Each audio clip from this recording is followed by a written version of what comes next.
Hello বন্ধুরা, আমি তোমাদের সামনে নিয়ে চলে এলাম আজ একটা নতুন ভিডিও। তোমরা সবাই কেমন আছো? ভালো আছো তো? আমিও ভালো আছি।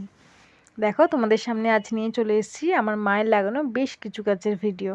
আমার মা গাছ লাগাতে ভীষণ ভালোবাসে, তাই অনেক গাছ লাগিয়েছে। এগুলো সব বাড়ির পেছন দিকের গাছ, আর বাড়ির সামনের দিকেও বেশ কয়েকটা ফুলের গাছ লাগানো আছে এবং আলাদা আলাদা অনেক রকমের গাছ লাগানো আছে। তা তোমাদের এই পেছনের দিকের গাছগুলোর ভিডিও দেখায়। এখানে না অনেক রকমের গাছ লাগানো আছে, জানো তো? কী কী গাছ বলো তো? শিম গাছ, লঙ্কা গাছ, বরবটি গাছ, উচ্ছে গাছ, আলু গাছ, মূলো গাছ, ফুলকপি গাছ, আর কয়েকটা একটা দুটো দোপাটি ফুল আর এসব ফুলের গাছ লাগানো আছে। আর কচু শাক গাছ লাগানো আছে। তো আমি যেহেতু কচু শাক খেতে ভালোবাসি, ওই জন্য মা অনেক কচু শাক গাছ লাগিয়েছে। আর লাউ গাছও লাগানো আছে বেশ কিছু। কয়েকটা শিম তুলেছি, আরও শিম আছে, কিন্তু কয়েকটা শিম তুলে নিয়েছি। তার মধ্যে অনেক লঙ্কা তুলেছি, লঙ্কাগুলো বেশ ঝাল ঝাল, তাই অল্প কটা করে লঙ্কা তুলেছি। আর দেখো লাউ গাছগুলো দেখে মনে হচ্ছে না যেন যে কেটে চচ্চড়ি খেয়ে নিই। মাকে বলেছি যে কটা কেটে চচ্চড়ি খাওয়ানোর জন্য।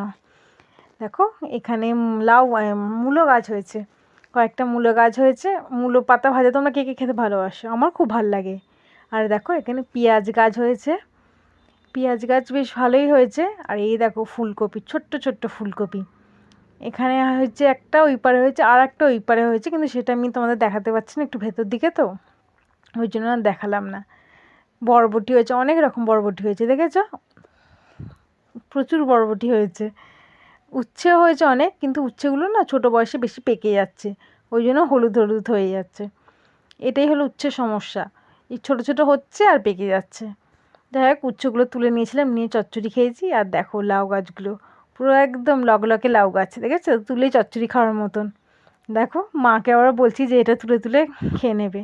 আর এই দেখো পালং শাক, একবার তুলে নেওয়া হয়েছে পালং শাক, আবার পালং শাক গাছ লাগিয়েছে। দেখেছো কত পালং শাক, কিন্তু আমি থাকতে থাকতে পালং শাকগুলো